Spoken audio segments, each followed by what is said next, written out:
Assalamualaikum warahmatullahi wabarakatuh. Perkenalkan, nama saya Muhammad Tufatul Jibril Mubarok dari kelas 12 IPA 2. Di sini, saya akan menjelaskan tentang keanekaragaman hayati dan ekologi. Selamat mendengarkan. Soal yang pertama, faktor utama yang menyebabkan tingginya keanekaragaman hayati di Indonesia adalah A. Perubahan iklim global, B. Letak geografis di daerah tropis, C. Populasi manusia yang padat, D. Minimnya bencana alam, E. Kemajuan teknologi pertanian. Jawabannya B. Penjelasan. Karena Indonesia berada di daerah tropis dengan intensitas cahaya matahari tinggi sepanjang tahun, curah hujan yang merata, dan suhu yang hangat. Kondisi ini mendukung fotosintesis dan pertumbuhan vegetasi yang beragam. Selain itu, letaknya di antara dua benua dan dua samudra menciptakan jalur migrasi alami untuk berbagai jenis spesies. Bentuk negara kepulauan juga membuat banyak ekosistem unik terbentuk, sehingga kekayaan hayatinya tinggi. Soal nomor 2, perbedaan antara keanekaragaman genetik dan keanekaragaman spesies dapat dilihat pada contoh A. Berbagai jenis burung di hutan hujan, B. Macam-macam varietas padi lokal, C. Padang rumput, rawa, dan hutan bakau, D. Interaksi predator dan mangsa, E.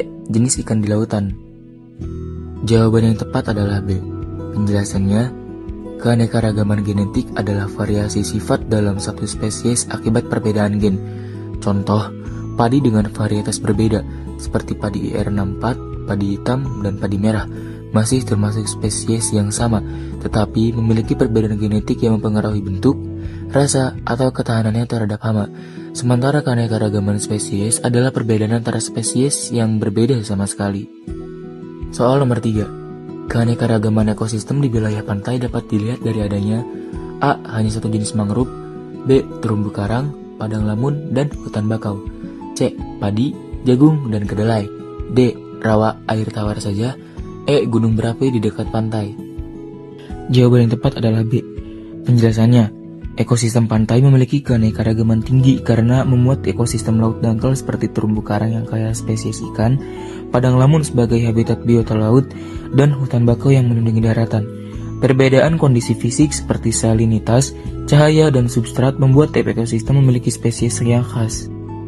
Soal nomor 4. Dalam rantai makanan di ekosistem sawah, katak berperan sebagai A. Produsen, B. Konsumen primer, C. Konsumen sekunder, D. Pengurai, atau E. Dekomposer. Jawabannya adalah C. Penjelasan, katak memakan serangga seperti belalang atau nyamuk yang memakan tumbuhan. Serangga adalah konsumen primer, sehingga katak yang memakannya berperan sebagai konsumen sekunder. Posisi ini penting karena membantu mengendalikan populasi hama di sawah. Soal nomor 5. Salah satu dampak negatif fragmentasi habitat adalah A. Populasi hewan semakin stabil, B. Meningkatnya keanekaragaman genetik, C. Terisolasinya populasi dan berkurangnya pertukaran gen, D. Terbentuknya ekosistem baru yang sehat, E. Perbaikan siklus rantai makanan. Jawabannya C. Penjelasannya, fragmentasi habitat terjadi saat habitat besar terpecah menjadi area yang lebih kecil dan terisolasi. Biasanya, akibat aktivitas manusia seperti pembangunan jalan atau perkebunan. Kondisi ini mengurangi interaksi antar populasi, membuat pertukaran gen terbatas, dan meningkatkan risiko kepunahan lokal karena populasi kecil, rentan terhadap bencana atau penyakit. Soal nomor 6. Peran bakteri pengikat nitrogen dalam ekosistem adalah A. Menguraikan bahan organik menjadi energi, B. Mengubah nitrogen bebas menjadi senyawa yang dapat digunakan tumbuhan, C. Menguraikan polutan di perairan, D. Menghasilkan oksigen melalui fotosintesis, E. Mengubah amonia menjadi gas metana. Jawabannya B. Karena bakteri pengikat nitrogen seperti Rhizobium pada akar kacang-kacangan mengubah nitrogen bebas di udara menjadi amonium atau nitrat yang dapat diserap tumbuhan. Proses ini penting karena nitrogen adalah unsur utama pembentuk protein dan asam nukleat pada makhluk hidup. Tetapi bentuk bebasnya tidak bisa langsung digunakan tumbuhan. Soal nomor 7. Hubungan antara anggrek yang menempel di batang pohon tanpa merugikan pohon tersebut disebut A. Parasitisme, B. Mutualisme, C. Komensalisme, D. Amensalisme, E. Kompetisi. Jawabannya C. Komensalisme adalah interaksi di mana satu pihak diuntungkan, sedangkan pihak lainnya tidak dirugikan maupun diuntungkan. Anggrek menempel di batang pohon untuk mendapatkan cahaya dan tempat hidup, tetapi tidak mengambil nutrisi dari pohon, sehingga pohon akan tetap sehat. Soal nomor 8. Upaya konservasi in situ berarti A. Melestarikan spesies di luar habitat aslinya, B. Melindungi spesies di habitat aslinya, C. Menyimpan spesimen di museum, D. Menangkar hewan di kebun binatang, E. Membuat cadangan genetik di bank biji. Jawabannya B. Karena konservasi in situ adalah pelestarian spesies langsung di habitat aslinya. Misalnya, melindungi hutan sebagai tempat hidup harimau Sumatera. Cara ini mempertahankan ekosistem beserta interaksi alami antar spesies, sehingga proses ekologis tetap berjalan. Soal nomor 9. Salah satu ancaman utama terhadap ekosistem terumbu karang adalah A. Perburuan liar, B. Penangkapan ikan dengan bom atau sianida, C. Penambangan hutan, D. Kekeringan panjang, E. Polusi udara. Jawabannya adalah B.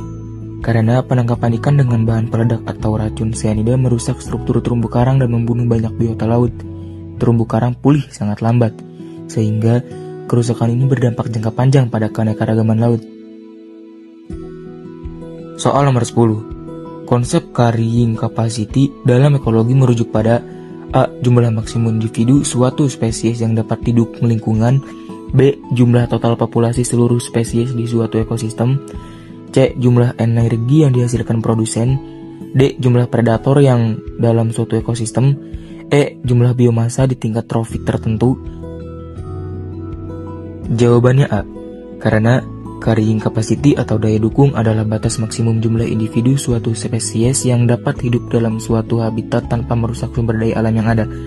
Jika populasi melebihi daya dukung, sumber daya akan habis, persaingan meningkat, dan populasi akan menurun kembali. Sekian penjelasan dari saya, kurang dan lebihnya mohon maaf. Wassalamualaikum warahmatullahi wabarakatuh. Thank you, everyone! Thank you, Elmar! Boom!